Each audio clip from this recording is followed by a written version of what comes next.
Hello everyone, कैसे हैं आप सब लोग। My self Sakshi Verma and today हम अपने लीनियर प्रोग्रामिंग के कंसेप्ट को आगे बढ़ाएंगे और इस लीनियर प्रोग्रामिंग के कंसेप्ट में हमारा ये लेसन नंबर 2 होगा। इस लेसन नंबर 2 में मैंने जो आपको लेसन नंबर 1 में क्वेश्चन पढ़ा के समझाया था, उस क्वेश्चन को आज हम प्रैक्टिकली सॉल्व करेंगे लीनियर प्रोग्रामिंग के मॉडल को यूज़ करके। वीडियो को स्टार्ट करने से पहले आपको सबसे पहले सब्सक्राइब करना है मेरे यूट्यूब चैनल को, प्राक्षी क्लासेस को, अगर आप लोगों ने नहीं किया so do that right now. और उसके साथ बेल आइकन होगा, उसको भी प्रेस ऑन कर दीजिए कि जैसे ही कोई नोटिफिकेशन आए कि नई वीडियो अपलोड हो गई है तो आप तक पहुंच जाए और आप कोई भी वीडियो को मिस ना कर सके। So please right now subscribe to my channel Prakshi classes. This linear programming जो वीडियो रहेगी ये वाली, इसमें आपका एक प्रैक्टिकल क्वेश्चन होगा और ये बेसिक क्वेश्चन होगा। अगर आपको ये क्वेश्चन समझ आ जाता है तो आपको आगे के और क्वेश्चंस तभी समझ आएंगे। सो ये वीडियो मोस्ट इम्पॉर्टेंट वीडियो है, क्योंकि हमारा जो लीनियर प्रोग्रामिंग का मॉडल है, कैसे उसको प्रैक्टिकली सॉल्व करते हैं और फिर उसको कैसे ग्राफिकली प्रेजेंट करते हैं, ये आज मैं आपको इस क्वेश्चन के थ्रू समझाऊंगी। ठीक है। This course is beneficial for the students who are in class 12th who has adopted math subject. तो उसमें आपका ये लीनियर प्रोग्रामिंग एक पूरा चैप्टर है। सो प्लीज, अभी I know schools are not open और आप लोग 11th के जो बच्चे हैं वो प्रमोटेड हो चुके हैं क्लास 12th में। तो आई रिक्वेस्ट यू ऑल कि आप लोग अपनी प्रिपरेशन स्टार्ट कर दो अभी से, क्योंकि अब जब भी स्कूल ओपन होंगे तो सिलेबस बहुत जल्दी भागेगा। तो इसलिए बोल रही हूँ कि मेरे साथ धीरे धीरे अपनी प्रिपरेशन स्टार्ट कर दीजिए कि आपको ज़्यादा प्रॉब्लम ना आए। And the students who are going for MA in economics who have adopted it, and उनके ये फर्स्ट ईयर में आपके सिलेबस में लीनियर प्रोग्रामिंग का पूरा एक चैप्टर है। So please prepare it well, because आपका एक पूरा एक यूनिट है जिसमें से 16 मार्क्स का क्वेश्चन आता है। सो चलिए स्टार्ट करते हैं अपने इस लेसन नंबर 2 की वीडियो के साथ। ओके, हमने जो लेसन नंबर 1 में एग्जाम्पल पढ़ा था, उसी एग्जाम्पल को अब हम लीनियर प्रोग्रामिंग के मॉडल के साथ समझेंगे। एग्जाम्पल नंबर 1 मैं आपको दोबारा समझा देती हूँ तो कि है क्या कि एक होम डेकोरेटर मैन्युफैक्चरर है। ठीक है। वो दो तरीके के लैम्प्स मैन्युफैक्चर करता है, that is lamp A and lamp B। ये जो दोनों लैम्प्स हैं, ये दो टेक्नीशियंस के पास जाते हैं बनने के लिए। एक टेक्नीशियन है हमारा कटर और एक टेक्नीशियन है हमारा फिनिशर। जो लैम्प A है उसको 2 घंटे चाहिए कटर का टाइम और 1 घंटा चाहिए फिनिशर के पास टाइम, और जो लैम्प B है उसको 1 घंटा चाहिए कटर का टाइम और 2 घंटे चाहिए फिनिशर्स का टाइम। यहाँ तक क्लियर। इसके बाद जो कटर पर्सन है, टेक्नीशियन है, उसके पास टोटल इन हैंड 104 आवर्स है काम करने के, और फिनिशर के पास 76 आवर्स है काम करने के लिए। जो प्रॉफिट है लैम्प A को बेचने पे वो मिलता है 16 रुपये, और जो प्रॉफिट है लैम्प B को बेचने पे वो मिलता है 12 रुपये। आपको इस फॉर्मुलेट करना है इस प्रॉब्लम को लीनियर प्रोग्रामिंग के मॉडल से। तो बेटा सबसे पहले आपको क्या ढूंढना होता है, आपको इस क्वेश्चन में सबसे पहले ढूंढना होता है objective function. What will be your objective function, कि हमारा ऑब्जेक्टिव फंक्शन क्या होगा, कि मैक्सिमाइज करना है क्या और मिनिमाइज करना है क्या। ठीक है। अगर आप इस क्वेश्चन में देखें तो एक मैन्युफैक्चरर है, मैन्युफैक्चरर प्रोडक्ट्स बना रहा है। कौन से दो प्रोडक्ट बनाता है, लैम्प A और लैम्प B। आप एक मैन्युफैक्चरर हैं तो आप हमेशा अपनी कंपनी में क्या करना चाहेंगे कि जो मेरा प्रोडक्ट है वो ज़्यादा से ज़्यादा बिके, ठीक है, और कम कॉस्ट पे बने और ज़्यादा से ज़्यादा बिके। बट यहाँ पे इस क्वेश्चन में अगर देखा जाए तो कहीं पर भी कॉस्ट का कोई कंसेप्ट नहीं आया कि लैम्प A को बनने के लिए इतना पैसा लगता है, लैम्प B को बनने के लिए इतना पैसा लगता है। कहीं पर भी कॉस्ट कंसेप्ट नहीं आया, तो कॉस्ट को तो भूल जाओ। बट अगर आप देखें तो मैन्युफैक्चरर क्या आता है कि मेरे को जो प्रॉफिट मिलता है लैम्प A पे वो 16 रुपये है और प्रॉफिट जो मिलता है लैम्प B पे वो 12 रुपये है। इसका मतलब मैन्युफैक्चरर अपने प्रॉफिट को क्या करना चाहता है, मैक्सिमाइज करना चाहता है। तो हमारा जो ऑब्जेक्टिव फंक्शन बनेगा वो किससे रिलेटेड बनेगा, प्रॉफिट से। तो सबसे पहले क्वेश्चन में आपको ये ढूंढना होता है कि ऐसा कौन सा की वर्ड है जिससे हमें ये पता चले कि ये हमारा ऑब्जेक्टिव फंक्शन होगा तो ये मैक्सिमाइज होगा या मिनिमाइज होगा। यहां तक क्लियर। ओके। अब एक और चीज देखो। ठीक है, हमें ये तो पता चल गया प्रॉफिट को मैक्सिमाइज करना है। अब हमें एक्स वेरिएबल और वाई वेरिएबल क्या लेना है बेटा? एक मैन्युफैक्चरर है, वो क्या प्रोड्यूस कर रहा है? दो प्रोडक्ट प्रोड्यूस कर रहा है, lamp A and lamp B. तो आपको ये जानना है कि जो लैंप ए है वो कितने यूनिट्स वो बनाए, क्योंकि मैन्युफैक्चरर तो वो तो बनाएगा ही ना, और लैंप बी जो है वो कितने यूनिट्स बनाए, कि कितने लैंप्स उसको ए के बनाने चाहिए और कितने लैंप्स उसको बी के बनाने चाहिए, जिससे उसका जो प्रॉफिट है वो मैक्सिमम हो पाए। यहां तक क्लियर है आपको कि आपको एक्स वेरिएबल और वाई वेरिएबल क्या लेना है? तो आप मानेंगे कि जो एक्स वेरिएबल है वो नंबर ऑफ यूनिट्स है जो लैंप ए के प्रोड्यूस हो रहे हैं, और जो वाई वेरिएबल है वो नंबर ऑफ यूनिट्स है जो लैंप बी के प्रोड्यूस हो रहे हैं। यहां तक क्लियर हुआ कंसेप्ट? पक्का? चलो अब सॉल्यूशन पे आओ। देखो, first of all see what objective function is to be formulated. वही मैंने बताया कि जब सबसे पहले क्वेश्चन को समझो, क्वेश्चन को पढ़ो, उस क्वेश्चन में ये देखो कि आपका ऑब्जेक्टिव फंक्शन क्या बन सकता है। Here manufacturer is talking about his profits. यहाँ पे आपको क्वेश्चन में ही पता चल जाएगा कि मेन मकसद क्या है, या तो प्रॉफिट होगा या कहीं कॉस्ट होगा या कुछ मतलब कि इतना हमें करना है, इतना हमें सेल आउट करना है या कुछ ऐसा होगा। तो आपको क्वेश्चन को पढ़कर ही समझ आएगा। Manufacturer always want to maximise his profit. Minimise का कंसेप्ट नहीं आएगा, क्योंकि प्रॉफिट हमेशा मैक्सिमाइज होता है, कॉस्ट मिनिमाइज होती है। So objective function is related to profit and we need to maximise the objective function. Question को पढ़ के आपको दो चीजें पता चल जाएगी कि आपका ऑब्जेक्टिव फंक्शन क्या है। तो हमारे इस क्वेश्चन में हमारा ऑब्जेक्टिव फंक्शन क्या है? प्रॉफिट। और ऑब्जेक्टिव फंक्शन को क्या करना है? मैक्सिमाइज करना है या मिनिमाइज करना है? हमारे इस क्वेश्चन में ऑब्जेक्टिव फंक्शन प्रॉफिट है, और प्रॉफिट को हमेशा क्या किया जाता है? मैक्सिमाइज किया जाता है। यहां तक क्लियर? ओके, अब आगे बढ़ते हैं। देखो बेटा, मैंने क्या लिया, लेट लैंप ए जो मैन्युफैक्चर्ड किए जाते हैं एज आर एक्स, कि एक्स यूनिट्स हैं लैंप ए के, और लैंप बी जो मैन्युफैक्चर्ड है वो वाई यूनिट्स है। तो मैंने आपको हमेशा बताया था कि जो भी आप वेरिएबल्स ले रहे हैं वो हमेशा क्या होंगे? ग्रेटर देन और इक्वल टू 0। ये तो नहीं होगा ना कि नेगेटिव नंबर ऑफ यूनिट्स आप लैंप प्रोड्यूस कर रहे हो, नहीं, आप पॉजिटिव नंबर ही तो प्रोड्यूस करोगे लैंप्स के।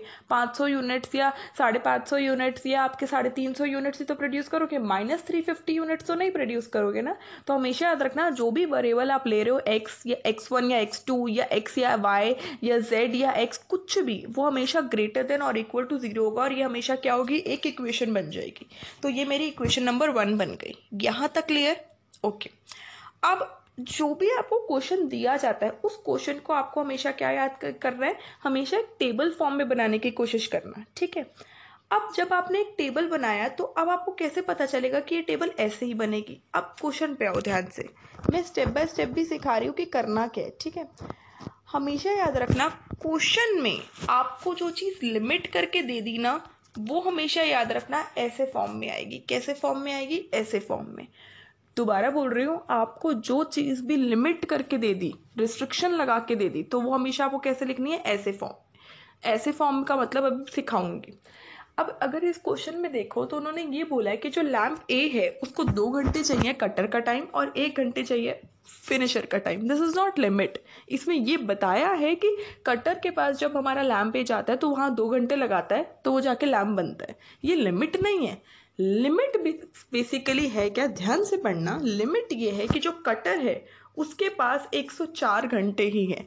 इसका मतलब यह है कि जो कटर है वो 104 घंटे ही काम करेगा, इससे ज्यादा काम नहीं करेगा। इससे ज्यादा काम नहीं करेगा। इससे ज्यादा का मतलब कि 104 से आवर्स से कम काम कर सकता है, पर इससे ज्यादा नहीं करेगा। मैंने आपको लेसन नंबर 1 लीनियर प्रोग्रामिंग में समझाया था कि इससे ज्यादा का क्या मतलब है।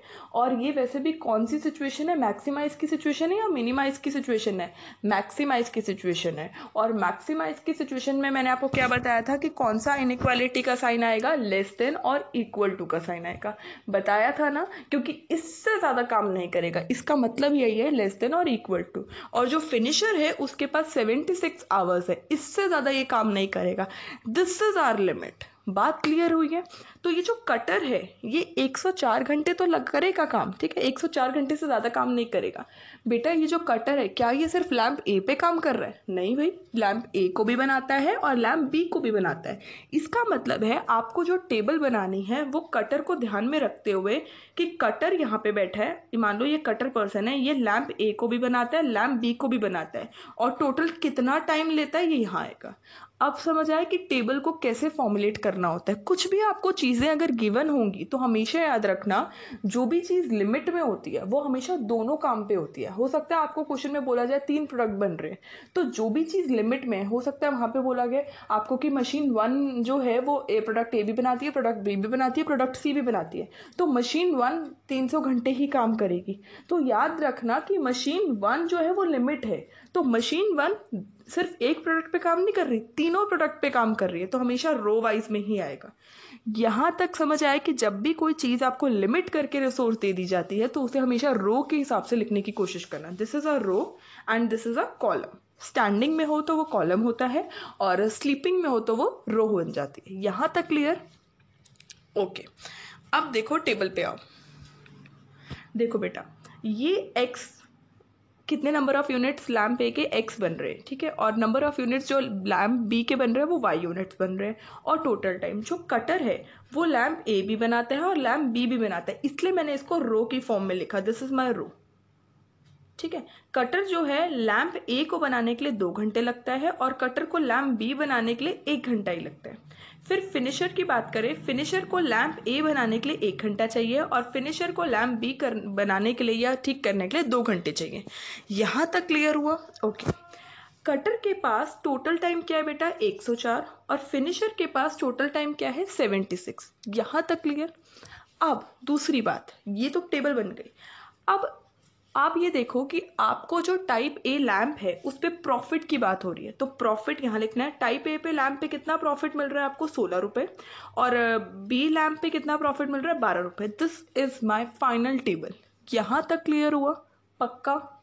अब इस टेबल को पढ़ने की कोशिश करो। कैसे पढ़ोगे? 2 घंटे कटर का टाइम लगता है लैम्प ए पे और 1 घंटे कटर का टाइम लगता है लैम्प बी पे, और कटर के पास 104 घंटे का टाइम है। लाइन समझ आ गई?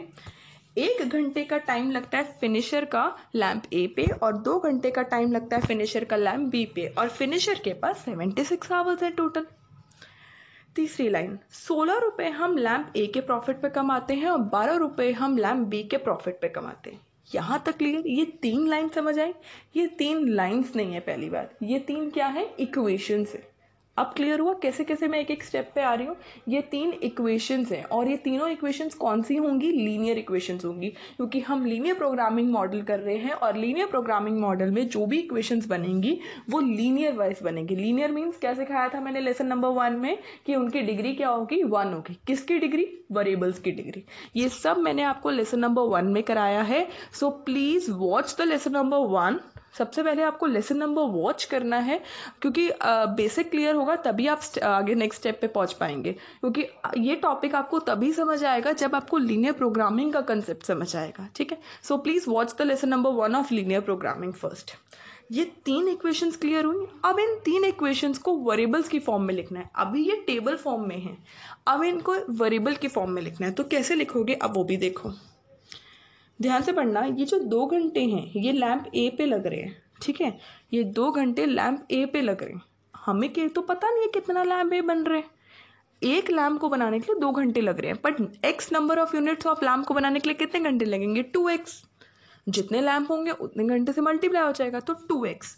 लैम्प बी को बनाने के लिए 1 आवर लगता है, तो 1 इंटू वाई आपको वेरिएबल्स के साथ मल्टीप्लाई करना होता है। दैट मीन्स कटर का time 2x plus 1y is equal to कितना होगा? 104। अभी मैंने क्या बोला? Is equal to. अभी रुक जाना, मैं गलत बोल रही हूँ मुझे पता है, पर अभी सिखाऊंगी धीरे धीरे, ठीक है। फिनिशर्स टाइम क्या होगा? 1 घंटा लगता है लैम्प ए पे, तो लैम्प ए क्या है? x, तो 1x। 2 घंटे लगता है लैम्प बी पे, लैम्प बी क्या है? y, तो 2y। ये किसके इक्वल हो गया? 76 के। यहां तक क्लियर? ओके। 16 रुपए का प्रॉफिट मिलता है लैम्प ए पे, तो 16 रुपए का लैम्प ए पे, दैट इज एक लैम्प पे 16 रुपए। तो हमें तो पता ही नहीं है कि हमें कितने लैम्प ए बनाने हैं, तो 16 रुपए कितना है? तो 16 इंटू एक्स, और 12 रुपए का प्रॉफिट मिलता है लैम्प बी पे, और लैम्प बी कितने बन रहे हैं? वाई यूनिट्स बन रहे हैं, तो 12 इंटू वाई। बस यहां तक खत्म। रुक गए? अब आगे बढ़ो। जहां पर भी डाउट हो प्लीज मुझे बता देना कमेंट सेक्शन में। तो ऑब्जेक्टिव फंक्शन पे आ जाओ। What is your objective function? Profit. And profit को क्या करना होता है? मैक्सिमाइज। 16 रुपीज का प्रॉफिट लैम्प ए पे है, तो 16x, और 12 रुपए का प्रॉफिट किस पे है, लैम्प बी पे, ठीक है। तो 12y और z is equal to 16x plus 12y, ये हमारी ऑब्जेक्टिव फंक्शन होता है। यहाँ तक क्लियर? मैंने आपको पहले ही बताया है कि जो ऑब्जेक्टिव फंक्शन होता है उसको किससे रिप्रेजेंट किया जाता है, z से। क्लियर? ये पहली इक्वेशन डन। अच्छा, अब आ जाओ subject to constraint. Subject to constraints का मतलब है जो चीज़ आपको लिमिटेड है, और लिमिटेड क्या है, कटर का टाइम और फिनिशर का टाइम। 2 घंटे लैंप ए पे लगता है कटर का टाइम, और 1 घंटे लैंप बी पे लगता है, तो 2x प्लस 1y। और कटर के पास कितना टाइम है बेटा, 104। मैंने आपको बोला था इक्वल्स टू का, पर मैंने तो इक्वल्स टू का साइन नहीं लगाया, पर मैंने आपको ये भी बोला था कि मैं गलत हूँ, रुक जाना, ठीक है। इक्वल्स टू का साइन कभी भी नहीं आएगा, क्योंकि हम लीनियर प्रोग्रामिंग मॉडल कर रहे हैं, और लीनियर प्रोग्रामिंग मॉडल्स में हम इक्वालिटी की बात नहीं करते, हम किसकी बात करते हैं, इनइक्वालिटीज की बात करते हैं। ये बात मैंने आपको लेसन नंबर 1 में समझाई थी। और इनइक्वालिटीज के 2 तरीके के साइन होते हैं, एक ऐसा साइन होता है या एक ऐसा साइन होता है, राइट। अब यहाँ पे हमें ये पुट करना है या ये पुट करना है, कैसे पता चलेगा, ये पता चलेगा कि आपका ऑब्जेक्टिव फंक्शन क्या है। आपका ऑब्जेक्टिव फंक्शन क्या है बेटा, मैक्सिमाइज करना। और मैंने आपको हमेशा क्या बताया है कि मैक्सिमाइज के केस में कौन सी इनइक्वालिटी का साइन आता है, लेस देन और इक्वल टू। क्यों? क्योंकि जो कटर है वो 2 घंटे तो दे रहा है लैम्प ए पे और 1 घंटा दे रहा है लैम्प बी पे, बट उसके पास टोटल टाइम है कितना, 104। 104 घंटे से वो ज़्यादा तो काम कर ही नहीं सकता। इसका मतलब है जो भी यहाँ पे वैल्यू आएगी वो 104 से कम होगी। दैट्स वाई हमने उसको लेस देन का साइन बनाया। क्लियर हुआ?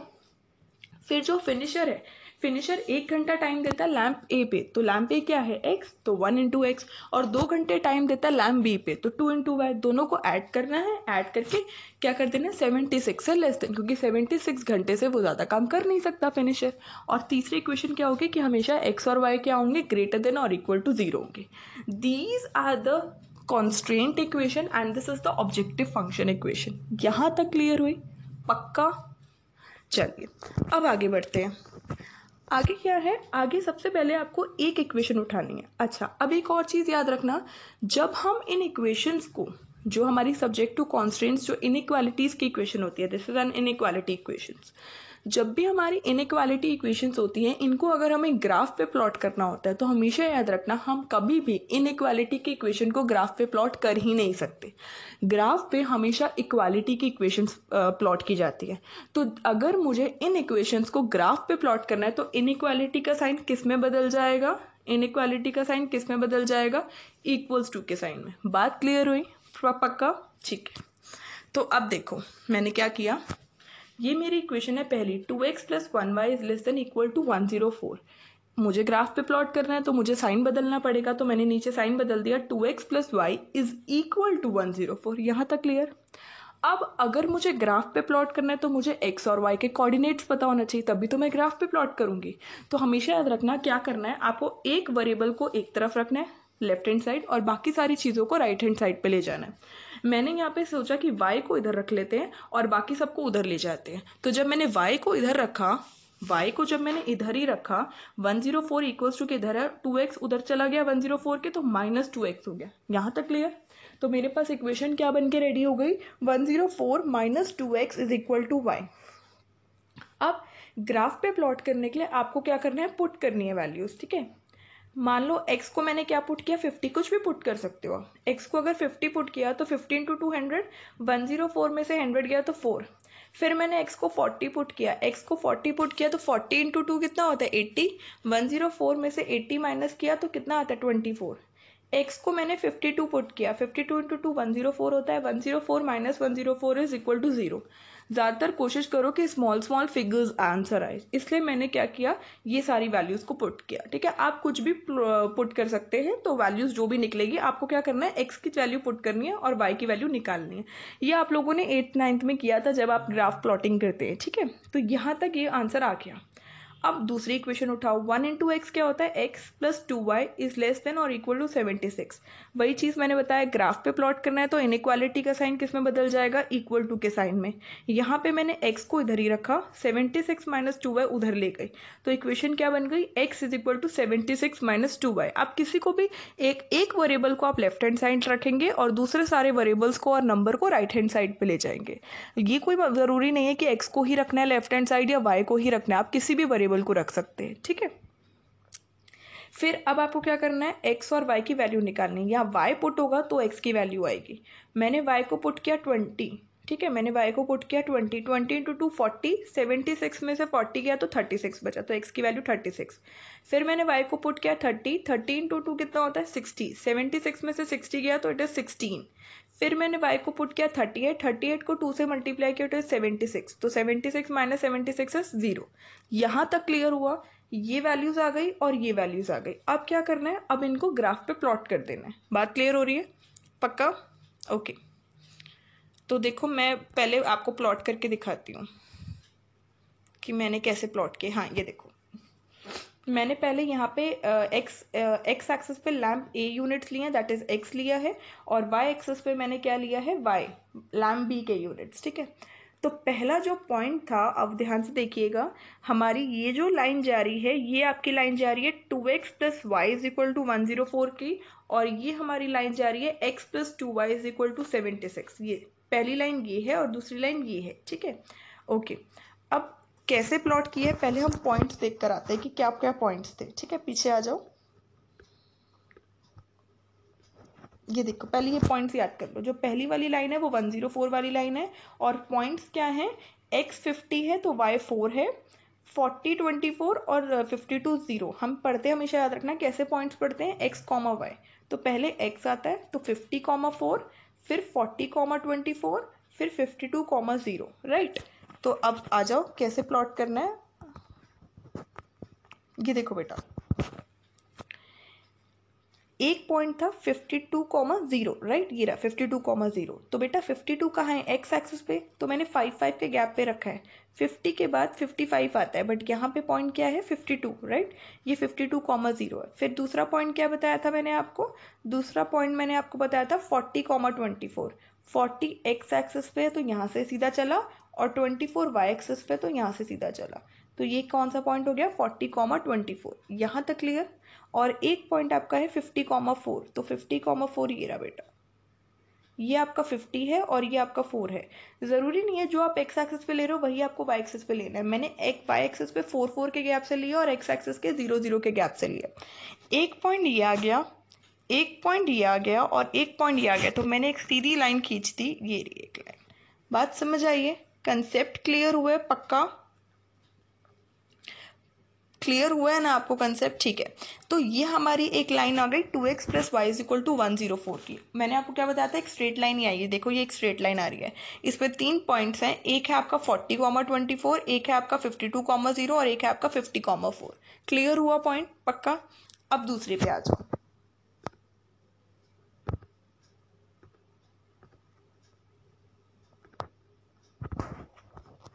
देखो बेटा, दूसरी इक्वेशन क्या है, x plus 2y is equal to 76। इसके पॉइंट्स याद रखो, पहले x आएगा और फिर y आता है।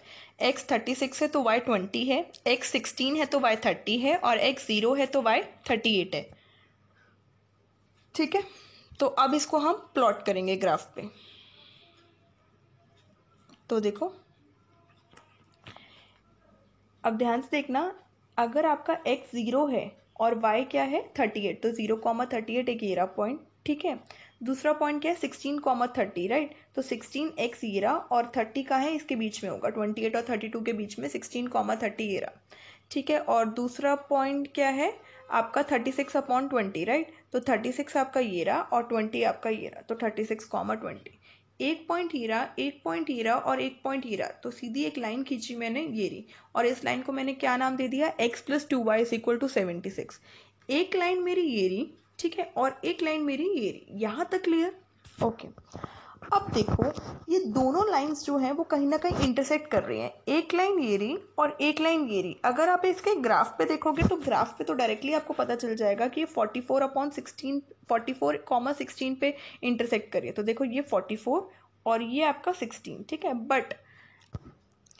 बट अगर आप इसको ये जो कॉमन पॉइंट है जहां पर ये दोनों लाइंस इंटरसेक्ट कर रही हैं, अगर आप इसको ग्राफिकली में दिखाते हैं तो उसके मार्क्स नहीं मिलेंगे आपको।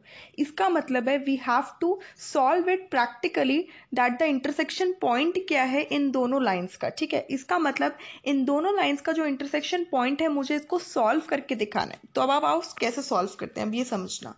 तो अब आपको स्टेप वाइज क्या याद रखना है, आपको स्टेप्स वाइज ये याद रखना है कि सबसे पहले आप इक्वेशंस बनाएंगे। इक्वेशन कौन कौन सी बननी है, ऑब्जेक्टिव फंक्शन बनना है, उसके बाद सब्जेक्ट टू कॉन्स्ट्रेंट्स बनने हैं, उसके बाद हर एक इक्वेशन को उठा के आप उनके एक्स और वाई के पॉइंट्स मार्क करोगे और ग्राफ पे प्लॉट कर दोगे।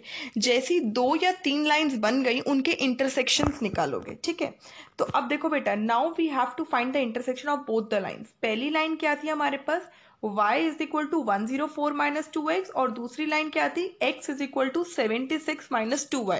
ये देखो, ये लाइंस मैंने कहाँ से ली है ये भी मैं आपको बता देती हूँ। एक्चुअल में मेरी लाइन ये है, बट मुझे कौन सी लाइन लेनी है, ये वाली जो वेरिएबल फॉर्म में है कि एक वेरिएबल लेफ्ट हैंड साइड पे तो बाकी सारी थिंग्स राइट हैंड साइड पे, और दूसरी मेरी इक्वेशन क्या है, ये वाली। बट मुझे कौन सी इक्वेशन उठानी है, ये वाली, कि एक वेरिएबल लेफ्ट हैंड साइड पे और बाकी सारी चीजें क्या है, राइट हैंड साइड पे। ठीक है, जब मैंने ये दोनों इक्वेशंस उठा ली तो करना क्या है, y कितना है, y किसके इक्वल है, 104 माइनस 2x। ये जो y की वैल्यू है ये दूसरी इक्वेशन में y की वैल्यू को पुट करना है। तो देखो मेरी इक्वेशन क्या है दूसरी, x is equal to 76 minus 2y, right. तो व्हाट इज y को रिप्लेस करना है कैसे, y is equal to 104 minus 2x। तो y की जगह क्या पुट कर दिया मैंने, 104 माइनस 2x, क्योंकि इंटरसेक्शन है ना, दैट मीन्स इंटरसेक्शन पॉइंट क्या कहता है कि एक ऐसा पॉइंट जो दोनों लाइंस पे लाई करता है। इसका मतलब ये जो y है ये इस पे भी लाइन पे लाई करेगा, इसलिए मैंने दूसरी लाइन में y की वैल्यू पुट करी। बात क्लियर हुई। और ब्रैकेट में इसलिए रखा क्योंकि 2 पहले बाहर है, तो ये पूरा 2 पूरे y से मल्टीप्लाई होगा। तो x का x ही रहने दिया, 76 का 76 रहने दिया, माइनस 2 को 104 से मल्टीप्लाई किया तो इट इज माइनस 208, माइनस 2 को माइनस 2x से मल्टीप्लाई किया तो इट इज प्लस 4x, क्योंकि माइनस माइनस क्या हो जाते हैं बेटा, प्लस हो जाते हैं। दैट मीन्स मेरे पास फाइनल इक्वेशन क्या बनी, x इज इक्वल टू 76 में से 208 माइनस किया तो it is minus 132 plus 4x। अब ये जो प्लस 4x इधर ही रहने दिया, इस x को इधर ले आई, माइनस x हो गया, और माइनस 132 को उधर ले गई तो प्लस हो गया। इक्वल्स टू के अगर हम शिफ्टिंग करते हैं तो साइंस चेंज हो जाते हैं। तो माइनस 132 को अगर इधर शिफ्ट किया तो प्लस 132 हो गया, और 4x को इधर ही रहने दिया, इस प्लस x को इधर ले आई तो माइनस x हो गया। 4x में से x किया तो कितना बचा बेटा, 3x। अब इस 132 को 3 से डिवाइड किया तो कितना आ रहा है मेरे पास, 44 आ रहा है x। तो इसका मतलब x इज इक्वल टू क्या है, 44। अगर मेरा x 44 आ गया तो आपको y की वैल्यू निकालनी है। तो y की वैल्यू कैसे निकालोगे, जहां पे आप x की वैल्यू पुट करोगे। ठीक है, अब आगे देखो, putting x is equal to 44 in y is equal to 104 minus 2x। तो हमें y की वैल्यू पता चलेगी, y क्या है, 104 माइनस 2x, तो x क्या है, 44। 2 इंटू 44 कितना हुआ, 88। 104 में से 88 गया तो 16। इसका मतलब है मेरे जो इंटरसेक्शन पॉइंट है x, y क्या हुआ, x क्या होता है बेटा, x क्या आया था अभी हमारा 44, और y क्या आया 16। तो 44, 16 आर द इंटरसेक्शन पॉइंट। बात क्लियर हुई। इसका मतलब है चाहे हमें ग्राफ से पता चले ना चले, बट जब हम प्रैक्टिकली उसको सॉल्व करके दिखाते हैं तो हमें प्रॉपर पॉइंट्स पता चल जाते हैं। वही पॉइंट्स आपको ग्राफ पे नोट डाउन कर देने हैं। बात क्लियर। अब इंटरसेक्शन पॉइंट पता चल गया, तो अब हमें क्या पता करना है, we have to shade the region. अब रीजन को शेड करना है। अब शेड द रीजन का कंसेप्ट समझना क्या होता है, आपको क्या करना है, अब यहाँ पे बेटा इनइक्वालिटी का कंसेप्ट आएगा। यहाँ पे जो भी आपकी इक्वेशन है, जो इनइक्वालिटी वाली इक्वेशन है, इक्वालिटी वाली इक्वेशन मत उठा लेना, इनइक्वालिटी वाली जो इक्वेशन है उसमें आपको क्या पुट करना है, एक्स और वाई की जगह आपको क्या पुट करना है, 0 0 0। ठीक है, 0 0 पुट करने के बाद आपको ये चेक करना है कि क्या मेरी स्टेटमेंट, दैट मीन्स क्या मेरी इक्वेशन ट्रू है या फॉल्स है। अभी समझाती हूँ, देखो। So substitute x and y with 0 and see whether equation holds true और नॉट। वही बताया ना कि आपको चेक करना है। अब देखो मैं क्या समझा रही हूँ। मेरी पहली इक्वेशन क्या थी, 2x plus y is less than और इक्वल टू 104, और दूसरी इक्वेशन क्या है, x plus 2y is less than और इक्वल टू 76। यहाँ तक क्लियर। देखो मैंने इनइक्वालिटी वाली इक्वेशन उठाई है, इक्वालिटी वाली नहीं उठाई। मैंने आपको क्या बोला, x और y की जगह क्या पुट करना है, 0। तो 2 into 0 plus 0 is less then 104। 0 में 0 ऐड किया, 0 0 इज लेस देन 104। क्या ये बात सही है, पढ़ो इसे। 0 इज लेस देन 104, ऑटोमेटिकली 104 0 से बड़ा ही तो होता है। 104 0 से बड़ा होता है ना, तो 104 is greater than 0, that means it is true. तो ये मेरी स्टेटमेंट ट्रू है। यहाँ तक क्लियर। अब दूसरे इक्वेशन पे आ जाओ, उसमें भी x और y की जगह मैंने क्या पुट किया है, 0 पुट किया। तो क्या आ रहा है मेरे पास, 0 इज लेस देन और इक्वल टू 76। इक्वल टू का कोई लॉजिक नहीं है इसमें, लेस देन और मोर देन आपको चेक करना होता है। तो क्या 0 76 से छोटा होता है, बिल्कुल छोटा होता है। या क्या 76 0 से बड़ा होता है, बिल्कुल बड़ा होता है। That means 76 is greater than 0, that means it is true. ये भी ट्रू इक्वेशन है। अब ध्यान से समझना मैं क्या कह रही हूँ। अगर मेरी इक्वेशन ट्रू प्रूफ हो जाती है तो मुझे कहाँ पे शेड करना होता है, मुझे जो भी मेरी लाइन होगी उस लाइन के कहाँ पे शेड करना होता है, आपके ओरिजिन के पास में, with the pass of origin. और अगर मेरी इक्वेशन फॉल्स प्रूफ होती तो मुझे कहाँ पे शेड करना होता है, अगेंस्ट द ओरिजिन। बात समझ आ रही है। दोबारा बताती हूँ मैं क्या बोल रही हूँ। जैसे for example, what is my origin, origin point होता है ये 0,0, ठीक है। मान लो मेरी लाइन ये जा रही है, ठीक है, मैंने जो एक लाइन बनाई, अगर मेरी इस लाइन की जो इनइक्वालिटी की इक्वेशन है वो ट्रू हो जाती है तो ओरिजिन ये रहा, तो ओरिजिन के पास, ओरिजिन के सामने शेड करना है आपको, ठीक है। बट अगर मान लो ये मेरी जो लाइन है इसकी इक्वेशन फॉल्स प्रूव हो जाती, तो ये लाइन है ओरिजिन के पास शेड नहीं करना। अब आपको कहाँ शेड करना है, ओरिजिन से दूर, तो ओरिजिन के अवे शेड करना है।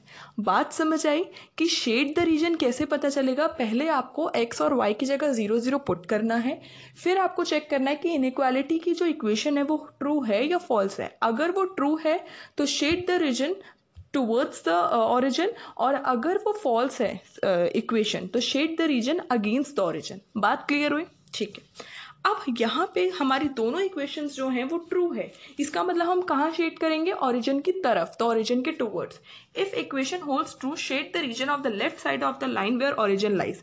भाई लाइन के लेफ्ट साइड पे शेड करना है, और लेफ्ट साइड कहाँ पे, जहाँ पे ओरिजिन लाई कर रहा है, या इसको आप डायरेक्ट फॉर्म में लिख सकते हैं, shade the region towards the origin. बात क्लियर हुई, ओके। अब आगे देखो,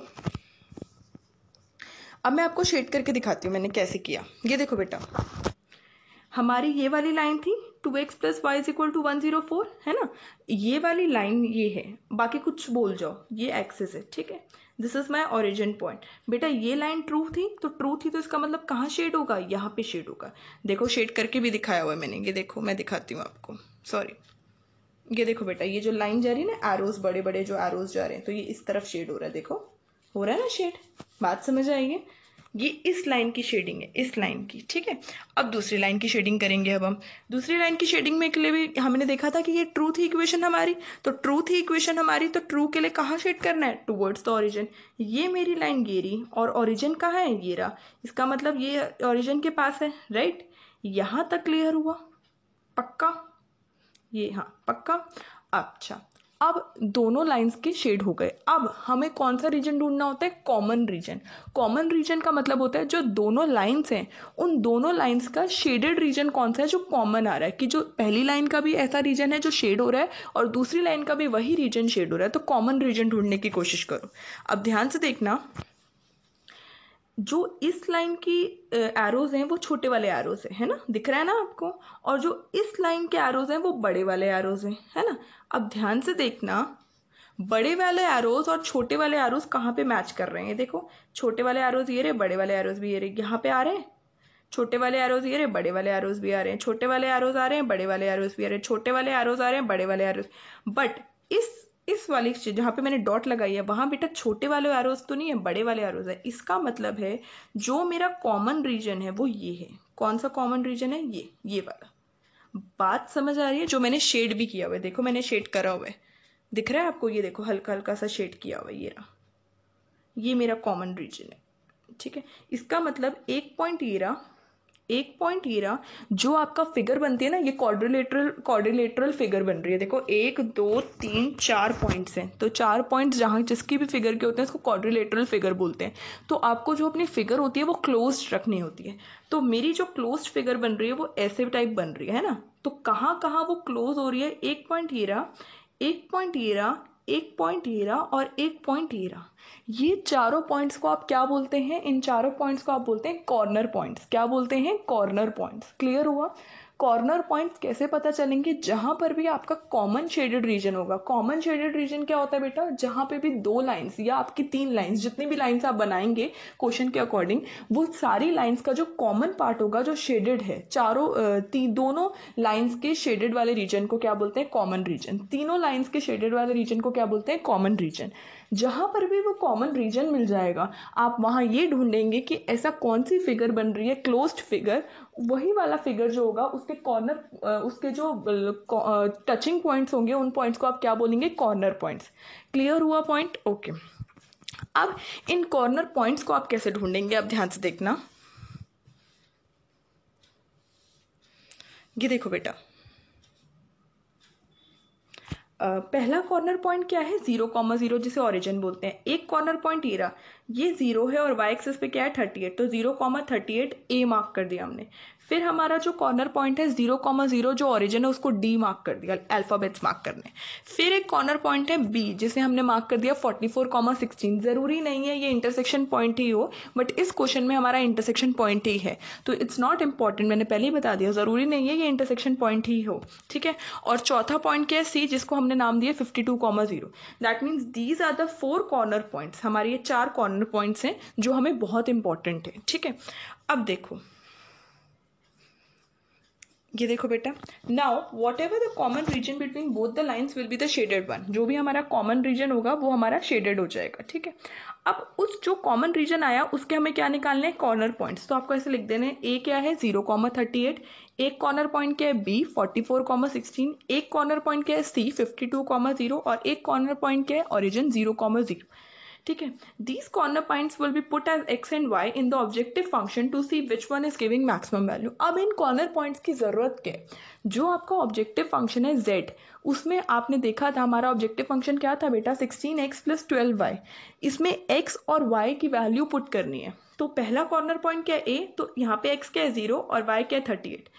पुट करके जो भी वैल्यू आएगी वो लिख देनी है। फिर दूसरा कॉर्नर पॉइंट में x क्या है? 44 और y क्या है? 16, तो जो भी वैल्यू आएगी वो पुट करके लिख देनी है। तीसरा कॉर्नर पॉइंट क्या है? x 52 और y क्या है? 0, तो जो भी वैल्यू आएगी वो करेंगे। ये कॉर्नर पॉइंट्स इसलिए ज़रूरी होते हैं कि हम अपने ऑब्जेक्टिव फंक्शन में x और y की वैल्यू पुट करके उनकी एक्चुअल नंबर निकालें। बात समझ आ रही है? क्यों कॉर्नर पॉइंट्स मैंने निकाले? कॉर्नर पॉइंट्स इसलिए ज़रूरी होते हैं कि इन्हें हम ऑब्जेक्टिव फंक्शन में x और y की जगह प्लेस करेंगे और हमें पता चलेगा कि कहाँ पे मैक्सिमम वैल्यू आ रही है या कहाँ पे मिनिमम वैल्यू आ रही है according to our objective function. अब हमारा फीजिबल रीजन बोलते हैं इसको, shaded region, A star, B star, C star, D star, वही जो हमने कॉमन रीजन को शेड किया ना, उसको फीजिबल रीजन भी बोलते हैं, ठीक है। तो वो हमारा क्वाड्रिलेटरल बन रहा है। क्लियर हुआ पॉइंट? ओके। ये देखो बेटा, A star, B star, A star, B star, C star, D star, ये हमारा क्वाड्रिलेटरल बन रहा है। ये हमारा कॉमन फीजिबल रीजन है। इसी के बीच में हमारा क्या लाई करेगा? आपका ये optimal allocation of resources. Optimal allocation of resources मतलब लीनियर प्रोग्रामिंग मॉडल के हिसाब से आपको इतने number of units of x और इतने number of units of y lamp b के अगर आप बनाते तो आपका मैक्सिमम प्रॉफिट होगा, ठीक है। अब देखो, फिर लास्ट में आपको एक टेबल बनानी होती है। This is the table. तो आप क्या लिखेंगे? एक तरफ आप लिखेंगे कॉर्नर पॉइंट्स, एक तरफ आप लिखेंगे कोऑर्डिनेट्स, एक तरफ आप लिखेंगे ऑब्जेक्टिव फंक्शन और एक तरफ आप लिखेंगे value. What are your corner points? A B C D। ये मैंने स्टार ऐसे ही लगा दिया, एज इट्स नॉट इम्पॉर्टेंट, आप A B C D भी नाम दे सकते हैं। जो कॉर्नर पॉइंट A है उसके कोऑर्डिनेट्स क्या थे? 0,38। B के कॉर्नर पॉइंट के कोऑर्डिनेट्स क्या थे? 44,16। C के कोऑर्डिनेट क्या थे? 52,0 और D के कोऑर्डिनेट्स क्या है? 0,0। यहाँ तक क्लियर? आपका ऑब्जेक्टिव फंक्शन क्या था बेटा? Z = 16x + 12y। आपका x क्या है? 0 एंड y क्या है? 38। तो देखो मैंने पुट किया 16 × x 0 + 12 × y, दैट इज 38। इसकी वैल्यू कितनी आ रही है? 456। फिर दूसरे कॉर्नर पॉइंट पे आ जाओ, 16 × x क्या है? 44 और प्लस 12 × y क्या है? 16। तो इसकी वैल्यू क्या आ रही है सॉल्व करके? 892। फिर x क्या है? 52 और y क्या है? 0। तो 16 × 52 + 12 × 0, ये कितना आ रहा है? 832। ये क्लियर हो रहा है पॉइंट। और दूसरा कॉर्नर पॉइंट क्या है, डी, दैट इज जिसके कोऑर्डिनेट्स क्या है 0,0, तो 16 into 0 plus 12 into 0 is equal to 0। अब आपका ऑब्जेक्टिव फंक्शन को करना क्या था, मैक्सिमम करना था या मिनिमम करना था? हमें क्या करना था, मैक्सिमम करना था। तो अब आप इन वैल्यूज में से ऐसी कौन सी सबसे मैक्सिमम वैल्यू है वो चूज करेंगे। तो this is the maximum value. इसका मतलब है जो मेरा ऑब्जेक्टिव फंक्शन z है वो मैक्सिमम है, कब है, कॉर्नर पॉइंट बी पे, और उसके कोऑर्डिनेट्स के 44,16। इसका मतलब है अगर the manufacturer needs to maximise its profit, अगर उसको अपने प्रॉफिट को मैक्सिमम करना है तो उसको कितने यूनिट्स मैन्युफैक्चर करने चाहिए, उसको लैंप ए के 44 यूनिट्स मैन्युफैक्चर करने चाहिए और लैंप बी के कितने यूनिट्स मैन्युफैक्चर करने चाहिए, 16। This is the main question answer. ये हमारे क्वेश्चन का आंसर है कि लीनियर प्रोग्रामिंग मॉडल को यूज करके हमें ये बताना था कि हमें कितने यूनिट्स एक्स और कितने यूनिट्स वाई को प्रोड्यूस करना चाहिए जिससे उसका प्रॉफिट मैक्सिमम हो। बात क्लियर हुई है। और उसका प्रॉफिट कितना मैक्सिमम है, 896 रुपीज मैक्सिमम आएगा उसको प्रॉफिट अगर वो 44 यूनिट्स लैम्प ए के बेचता है और 16 यूनिट्स लैम्प बी के बेचता है। बात क्लियर हुई है। देखो बेटा, the maximum value of z कितनी है, 896, जब x क्या है 44 एंड y क्या है 16। The manufacturer should manufacture 44 units of lamp A and 16 units of lamp B to get maximum profit. This is the final answer जो आपको अपने लास्ट में लिख कर आना है कि कितने यूनिट्स उसको मैन्युफैक्चर करने चाहिए लैम्प ए के और कितने यूनिट्स उसको मैन्युफैक्चर करने चाहिए लैम्प बी के to get the maximum profit. बात क्लियर हुई, कंसेप्ट समझ आया है। That means linear programming model में आपको सबसे पहले इक्वेशंस बनानी है। इक्वेशंस में दो तरीके की इक्वेशंस बनेगी, एक आपकी ऑब्जेक्टिव फंक्शन की इक्वेशन बनेगी और एक आपकी सब्जेक्ट टू कॉन्स्टेंट्स की इक्वेशन बनेगी। उसके बाद उन इक्वेशंस में से जो आपकी subject to constant that is inequality की इक्वेशंस हैं उनको आप पहले इक्वालिटी की इक्वेशन में बदलोगे और एक्स और वाई के कोऑर्डिनेट्स को फ्रेम करके उन्हें प्लॉट करोगे। तो दो तरीके की लाइंस बन के आएंगी, वो दोनों लाइंस कहीं ना कहीं इंटरसेक्ट करेंगी। तो आपको इंटरसेक्शन पॉइंट्स ढूंढने हैं उन दोनों लाइंस के। इंटरसेक्शन पॉइंट ढूंढने के बाद अब आप ये देखेंगे कि कहाँ हमें शेड करना है, टुवर्ड्स द ओरिजिन शेड करना है या अगेंस्ट द ओरिजिन शेड करना है। दैट इज ट्रू है हमारी स्टेटमेंट या फॉल्स है हमारी स्टेटमेंट। कॉमन रीजन ढूंढेंगे आप, कॉमन रीजन ढूंढने के बाद आप कॉर्नर पॉइंट्स ढूंढेंगे और कॉर्नर पॉइंट्स ढूंढने के बाद आप अपने ऑब्जेक्टिव फंक्शन में उनकी वैल्यूज पुट करेंगे और उनकी वैल्यूज निकालेंगे। जो भी मैक्सिमम वैल्यू होगी या जो भी मिनिमम वैल्यू होगी according to your objective function वो आप चूज करके आप अपने आंसर में रिप्रेजेंट कर देंगे। फिर इस पूरी चीज को आपको ग्राफिकली भी प्रेजेंट करना है। बात क्लियर हुई है?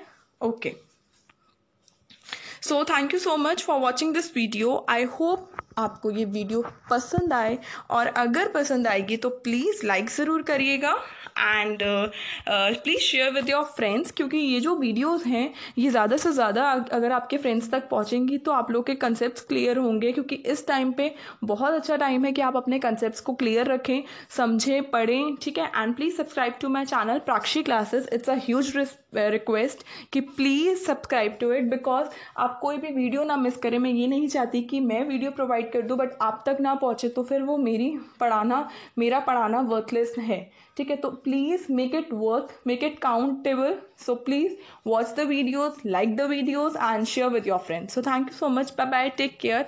एंड अगर आपको कोई और भी डाउट आता है इससे रिलेटेड या किसी भी टॉपिक से रिलेटेड, प्लीज़ मुझे कमेंट सेक्शन में ज़रूर बताइएगा। I will happy to solve it out. Okay, thank you.